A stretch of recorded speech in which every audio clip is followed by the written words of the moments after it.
Voy a hablar hoy día sobre los trastornos, como mencioné, gastrointestinales altos en el recién nacido, enfocándome en la parte de la dificultad de la alimentación y cómo el reflujo gastroesofágico puede influenciar en esto. El día anterior, bueno, para los que se conectaron, los que estuvieron conectados ayer, hablamos sobre reflujo gastroesofágico, hemos hablado sobre dispepsia, diferentes síntomas. Esta charla va a estar un poquito más orientada hacia el infante, el recién nacido y los pacientes prematuros. Respecto a los desórdenes de la deglución, la prevalencia de las dificultades alimentarias en recién nacidos y lactantes es universal y muy alta, todos lo sabemos. Poquito se deben por una ineficiencia en respecto a la succión y la deglución, también al pobre tránsito intestinal aerodigestivo a través del tracto gastrointestinal alto. Los problemas alimentarios o de deglución son bastante comunes en los prematuros nacidos, en lo que llamamos el prematuro tardío o el atérmino temprano, donde llega a ser más o menos alrededor del 10%. Sin embargo, esto se incrementa a casi el 25% en aquellos pesando menos de 1.500 gramos al nacer. Este es un estudio retrospectivo del grupo del Dr. Yacherla de Nationwide, es uno de los grupos más grandes que evalúa justamente trastornos de la deglución y alimentación en recién nacidos. Y este estudio muestra sobre el impacto de la prematuridad de las comorbilidades en los milestones, en llegar a cubrir su desarrollo en los neonatos. En este grupo, sin embargo, muestran que pacientes nacidos a las 28 semanas, la gran mayoría es capaz de alimentarse por boca cuando tienen una edad corregida de 38 semanas. De ahí, diferentes estudios muestran cómo, por ejemplo, pacientes prematuros con trastornos neurológicos, déficits neurológicos, el 80% de esos pacientes van a tener desórdenes de la deglución, o pacientes que muchas veces, inevitablemente, muchos de nuestros pacientes prematuros terminan con enfermedad crónica pulmonar o displasia broncopulmonar. Un tercio de pacientes tienen trastornos de la deglución. Esto conlleva que los costos de salud sean muy altos. Y no solo en Estados Unidos, también debe ser la misma situación acá en Colombia. Y, por ejemplo, los costos no son muy claros, pero se estima, por ejemplo, en Estados Unidos, que un recién nacido dado de alta con un tubo de gastrostomía, el costo aproximadamente por bebé por 5 años es de $180.000. Y solamente casi $50.000 entre el primer año de vida. Entonces, los costos son muy elevados. Otro problema importante asociado en los problemas de deglución es el diagnóstico de reflujo gastroesofágico y la enfermedad de reflujo gastroesofágico. Bueno, muchos de los gastroenterólogos o inclusive como pediatras generales tenemos consultas respecto a este paciente que pueden pensar que tenga reflujo gastroesofágico, pero la verdad es solamente de manera clínica es muy difícil diferenciar problemas aerodigestivos, problemas de deglución y con respecto a una enfermedad de reflujo gastroesofágico como el evento causante. Sin embargo, esta idea de que los pacientes los síntomas se deben a reflujo gastroesofágico lleva a una utilización excesiva de supresión de ácido, que viene a ser inhibidores de la bomba de protones o antagonistas de los receptores de H2-histamina. Este estudio de hace ya casi 6 años muestra. Entonces muestra acá, por ejemplo, muestra cómo en este hospital, fue multicéntrico, hay la utilización en prematuros respecto a pacientes a términos va a ser 13 veces mayor en la población prematura. Y, por ejemplo, acá en el cuadro, en las imágenes de mano derecha, en la primera imagen vemos el porcentaje de que alguna vez fue tratado con supresión de ácido, siendo más alto mientras son prematuros. En la parte media es la mediana de a qué día de la vida comenzaron a darles supresión de ácido, inclusive tan temprano como a las 24 o 25 semanas. Y acá el porcentaje el porcentaje de hospitalizados que están en este tipo de medicación. Genial, esto nunca me funciona. Es la tercera presentación y todavía no le agarro el truco. Bueno, entonces los recién nacidos sintomáticos con dificultades para alimentación van a presentar diferentes síntomas, ¿no? Bradicardia, desaturaciones, lo que siempre nos consultan, apneas, también tos, se van a atorar, van a arquearse con fastidio, tienen una ingesta limitada y que puede ser primario o como consecuencia al final de todo esto una aversión hacia comer. Siempre existe la preocupación si esto es una aspiración anterógrada, o sea, al momento de deglutir, versus una aspiración retrógrada por el reflujo. El doctor Vargas ayer de manera muy detallada mostró sobre la parte de las fases de la alimentación, donde en el recién nacido las fases de alimentación vienen a ser bastante similares. Tenemos una fase preparatoria, donde tienen a tallar específicamente en los prematuros a partir de las 32 semanas, lo que llamamos la succión no nutritiva. La fase oral, donde ya hay la succión y la deglución. La fase faríngea, donde tenemos ya la deglución faríngea y los reflejos faringios. Es un concepto importante acá, la deglución de apnea. Normalmente, los adultos cuando deglutimos tenemos una coordinación de exhalación, deglución, exhalación. En los pacientes prematuros, como les mencioné, la deglución comienza, la succión no nutritiva comienza alrededor de las 32 semanas. Y ellos, los bebés prematuros, lo que tienen es una pausa al momento de deglutir. Entonces, ellos básicamente están deglutiendo todo el tiempo y por medio de esa deglución comienzan a tener esas pausas y comienzan a tener estas apneas. En los pacientes que son más a términos, esas pausas son muy cortas. Y en pacientes que tienen otras complicaciones, esas pausas van a ser más largas. Las pausas más largas va a conllevar justamente a estos eventos de bradicardia y de saturaciones.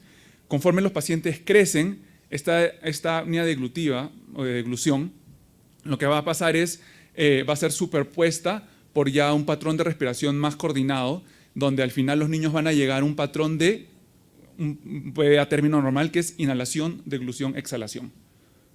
Tenemos la fase esofagial, que básicamente es la relajación del esfínter esofágico superior, contracción del cuerpo del esófago y relajación del esfínter esofágico inferior. Y la fase gástrica, que es el vaciamiento gástrico y el complejo migratorio motor. Este gráfico va a mostrar la parte de una deglución normal. En la parte superior vemos la parte del flujo de aire o la respiración. En la parte media, eso es una topografía de manometría esofágica de alta resolución. En el eje Y es la parte de arriba más proximal, faringe, esfínteres, cuerpo esofágico, esfínter esofágico inferior, estómago. En el eje X es el tiempo. Los colores vienen a ser la representación de presiones, donde los colores más cálidos son presiones más altas y los colores más fríos son las presiones más bajas. La parte izquierda es una deglución basal, es una deglución nutritiva, donde uno ve la relajación del esfínter esofágico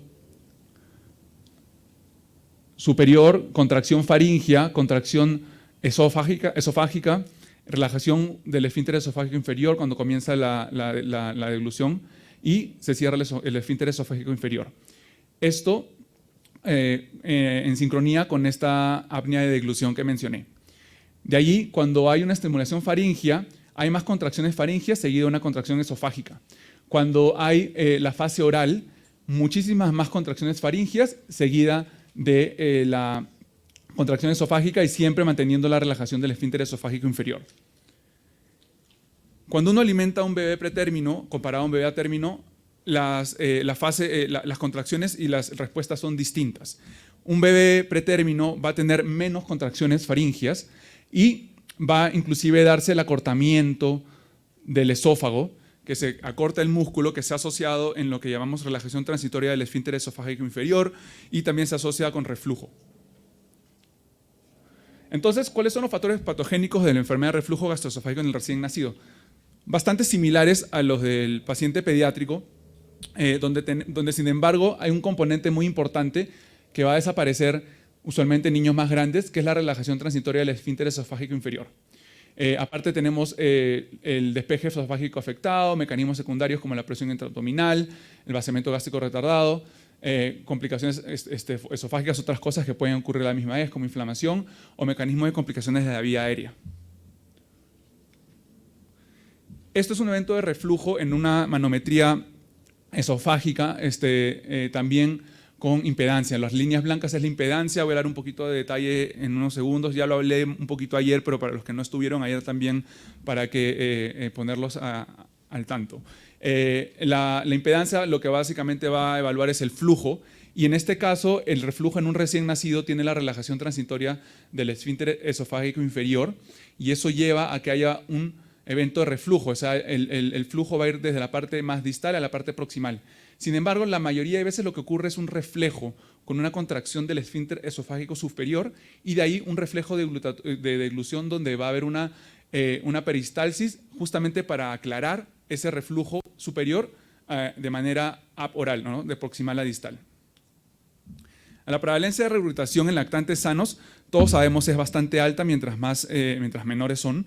Este es un estudio de hace más de 40 años, pero que fue el que nos mostró, donde la mayoría de lactantes van a tener regurgitaciones de la mayoría de sus comidas y conforme van creciendo eso va a disminuir en porcentaje. De misma manera el reflujo, este es de Van de Plas, del grupo en Europa, donde hace más de 30 años describió el número normal de reflujos y el índice normal que uno debe tener de acuerdo a la edad. La pregunta que siempre nos van a hacer, la relación entre enfermedad de reflujo gastroesofágico y apnea. Como el doctor Vanas, hablas con tu otorrino y te va a decir, no, esto es reflujo. Este es un estudio que mucha gente solo se enfocó en eso y este estudio demostró que cuando hay disminución del pH esofágico, eso lleva a justamente disminución del movimiento de la pared y disminución del flujo aéreo. Entonces definió una relación entre apnea y reflujo. Ese es un estudio de hace más de 40 años.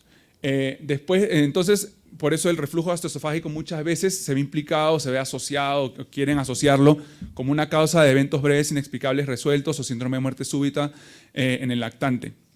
Y eso de nuevo ¿a qué va a llevar? A que se use de manera inadecuada supresión de ácido. Este es un estudio de Di Fiore del grupo en Cleveland, en Case Western, de hace ya, más de 10 años, donde ellos evaluaron más de 10.000 eventos de reflujo y donde encontraron que solo el 3% de esos eventos de apnea, solo esos 3% de eventos de apnea y dentro de todo eventos cardiorrespiratorios, menos del 3% realmente se asociaban a reflujo. Y que el tener un evento precedido por reflujo no aumentaba la duración del apnea y de manera interesante disminuía el tiempo del reflujo. Entonces, después de eso salió una revisión sistemática donde evaluó cientos de estudios, al final 34 se evaluaron y 7 llegaron al CAT con base a los diseños, donde la data es un poco conflictiva, ¿no? De esos 7 estudios, 4 dijeron que no se relacionan y 4 dijeron que no se relacionan y 3 que sí. Entonces, la verdad, uno para establecer relación entre apnea y reflujo tiene que estudiarlo. No puede simplemente fijarse en la data. También de manera interesante, los estudios que mostraban que se ve una relación entre reflujo gastroesofágico y apnea, fueron estudios donde el N era menor, excepción de 1, pero si ustedes ven, el tiempo que ellos midieron reflujo fue por menos de 24 horas. Y ahora sí sabemos que los estudios de reflujo tienen que correrse idealmente por 24 horas, pero por lo menos 18 horas, para que los resultados sean válidos. Entonces, cuando uno evalúa un recién nacido con dificultades para alimentarse, tiene que tener una historia pertinente materna, antenatal, dentro del parto, de periodo postnatal y conforme ellos van progresando y desarrollando su alimentación, porque todos estos factores van a influenciar. Entonces, cuando uno hace una evaluación, uno tiene que hacer una evaluación estructural y funcional, porque es importante entender las asociaciones entre desórdenes de alimentación y sus potenciales comorbidades. La parte estructural, donde hay unas fases anormales o sindrómicas, el examen abdominal, frecuencia de deposiciones también puede ser importante y un examen neurológico. Y siempre es importante hacer una sesión de alimentación oral. Sin embargo, hay que tener en cuenta que solo una sesión de alimentación oral no te va a permitir definir aspiración, por ejemplo, no va a ser tan sensible como un estudio de deglución o puede ser radiológico o por video. Los factores de riesgo para desórdenes de alimentación, reflujo gastroesofágico y difusión aerogestivas pueden ser anatómicos o funcionales, como está mencionado ahí. También hay causas extraluminales que tienen que ser consideradas, especialmente si se asocia estridor o obstrucción proximal respiratoria. Pero también estos niños también tienen causas que nosotros lidiamos día a día en países a términos. Alergia a la proteína de la vaca, de leche de vaca. Y acuérdense que estos niños, especialmente los que están en la UCI neonatal, tienen a tener otros problemas, tienen a tener infecciones y eso viene a afectar también la parte de su alimentación. Entonces, como mencioné inicialmente, la evaluación clínica puede ser suficiente, pero no te da la imagen completa. Entonces uno necesita ver el aspecto anatómico como funcional. La fluoroscopía gastrointestinal alta y el estudio de evolución por fluoroscopía van a ser evaluaciones estándares para la evaluación anatómica y tránsito del bolo. La evaluación funcional es la pHmetría o la pH con impedancia o la manometría faringoesofágica provocativa. Esto lo mencioné un poco ayer, pero las ventajas vienen respecto a la fluoroscopía de tracto gastrointestinal alto. Las ventajas es que va a detectar problemas anatómicos. Las desventajas, la exposición a radiación y que no te va a diagnosticar reflujo gastroesofágico. Así que nunca, por favor, usemos esto como una herramienta para diagnosticar reflujo o, si lo comenta el radiólogo, no tomarlo en consideración. El estudio de deglución por video fluoroscópico es, la verdad, el estándar en los centros en Estados Unidos por el acceso que tenemos a estos estudios, donde las ventajas es que evalúa la anatomía de la vía aérea y el tracto gastrointestinal alto. Va a detectar el movimiento del bolo durante la deglución, va a detectar la penetración laríngea, la aspiración en la vía aérea. Las limitaciones, obviamente, es la exposición a radiación y la variabilidad en indicación e interpretación. Si tus pacientes no están tragando de manera suficiente, no van a tragar el volumen suficiente para que sea un estudio sensible para diagnosticar reflujo. Tenemos la evaluación de deglución endoscópica por fibra óptica, o el FIS, por sus siglas en inglés, donde básicamente es como una laringoscopía, una nasolaringoscopía, donde van a evaluar de manera directa las estructuras aerogestivas, de manera dinámica la transferencia orofaringia y la posición natural de la alimentación. También tiene sus limitaciones, porque la data en recién nacidos es más limitada que en niños o en adultos. Es una interpretación cualitativa y solo tiene una evidencia indirecta de la transferencia faringoesofágica.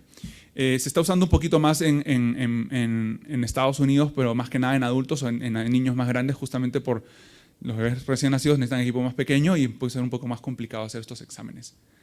El estudio de pH impedancia va a medir ácido y flujo, y la idea es juntar esos dos conceptos y ver si ese reflujo que tiene el paciente o cuando deglute es ácido o no.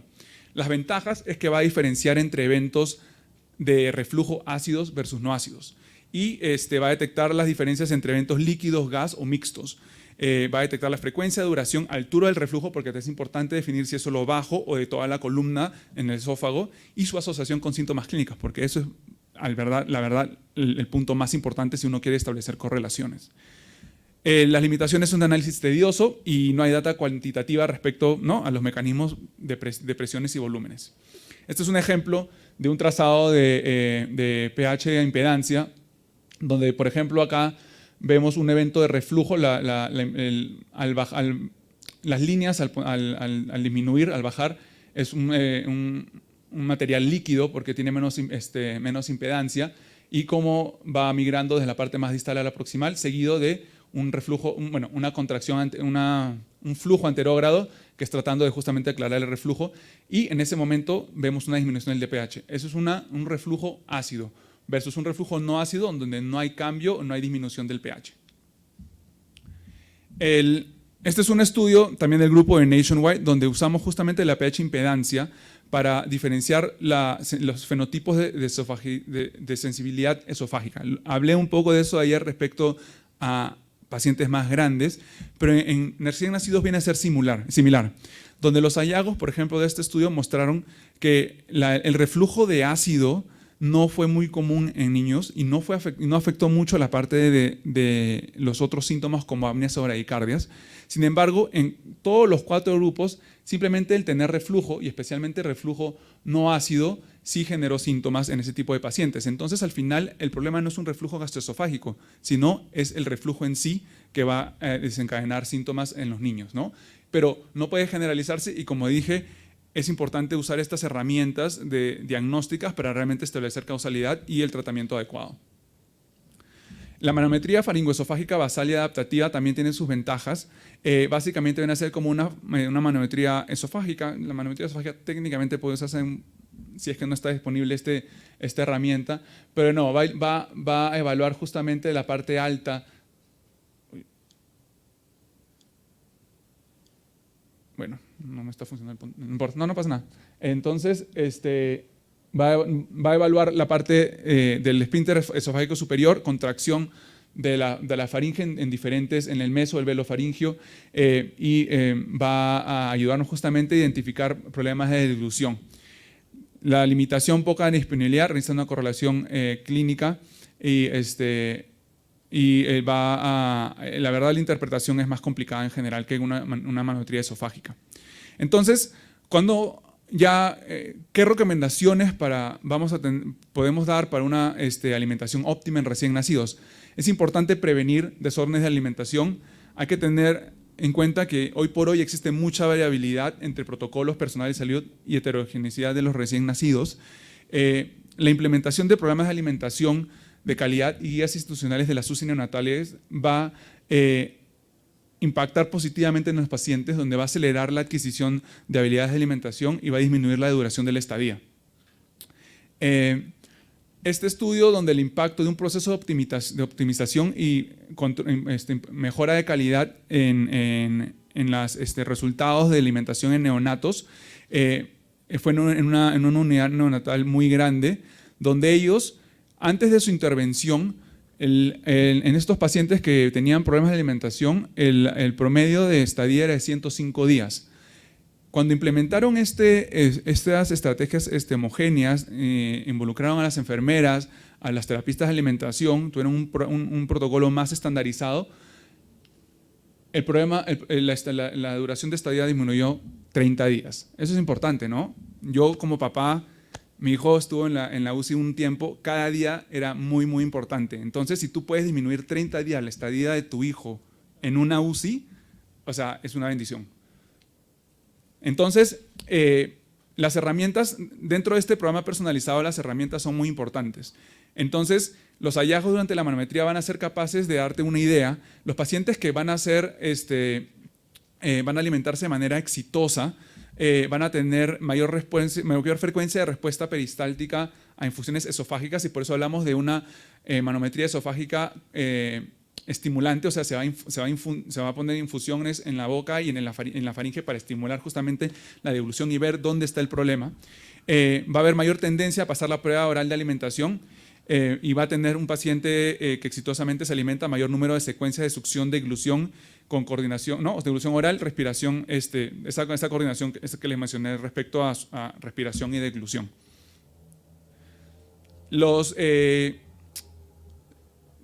La práctica en Estados Unidos y yo creo que en Latinoamérica es estimular la succión no nutritiva.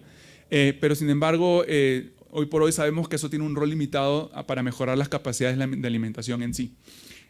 Las estrategias estandarizadas basadas en signos de maduración de recién nacidos, usando scores, o sea, estandarizando, va a darte unos mejores outcomes para adquirir habilidades orales. Ahorita nos enfocamos más en la calidad que en la cantidad de alimentación, ¿no? Uno a veces pasa visita y dice, sí, el bebé está tomando más volumen, pero no es solo tomar más volumen, sino tener una mejor calidad de alimentación, así el volumen consumido sea menor.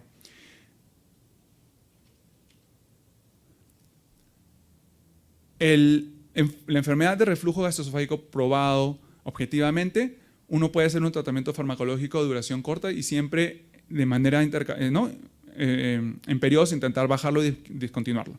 El reflujo gastroesofágico no ácido va a requerir medidas no farmacológicas y no supresión de ácidos, es muy importante. El uso de las guías de consenso de enfermedad de reflujo gastroesofágico y la que tenemos en la del 2018 van a ser de utilidad. Respecto a la fundoplicatura y la alimentación transpilórica, bueno, antes de hablar sobre eso, este es un estudio, un review del 2017, donde las estrategias para alimentar, para tratar enfermedad de reflujo gastroesofágico en los recién nacidos, ven en los cuadros en gris los mecanismos de acción, donde en las líneas, las letras en rojo son los diferentes medicamentos que se puede usar justamente para este tipo de condiciones, a nivel de disfunción del esfínter esofágico inferior, los GABA agonistas para aumentar la contracción, prokinéticos a nivel estomacal, disminuir acidez, prokinéticos a nivel de intestino delgado. En la parte superior, en asterisco, son mecanismos que todavía no se han probado y realmente no hay estrategias definidas, pero vienen a ser más que nada a nivel de motilidad esofágica. La fundoplicatura, y esto similar a pacientes más grandes, no es algo que deberíamos recomendar a menos que sea estrictamente necesario. En ese tipo de procedimiento el gold standard va a ser la fundoplicatura laparoscópica de Nissen. La falla es baja, pero de nuevo la mayoría de pacientes van a continuar con supresión de ácido. En niños la mediana de éxito sigue siendo bastante alta, sin embargo el riesgo de disfagia posquirúrgica y complicaciones, y va a tener una tasa muy baja de éxito en el tratamiento de síntomas extraesofágicos en reflujo.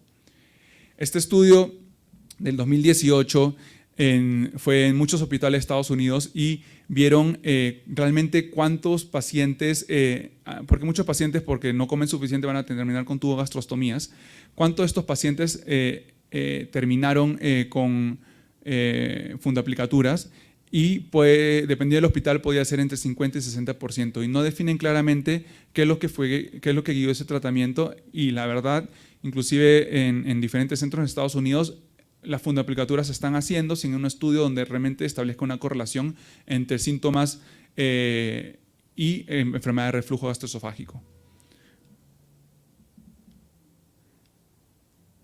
Esto incluyó pacientes pediátricos, pero la mayoría de pacientes eran pacientes menores de 1 año.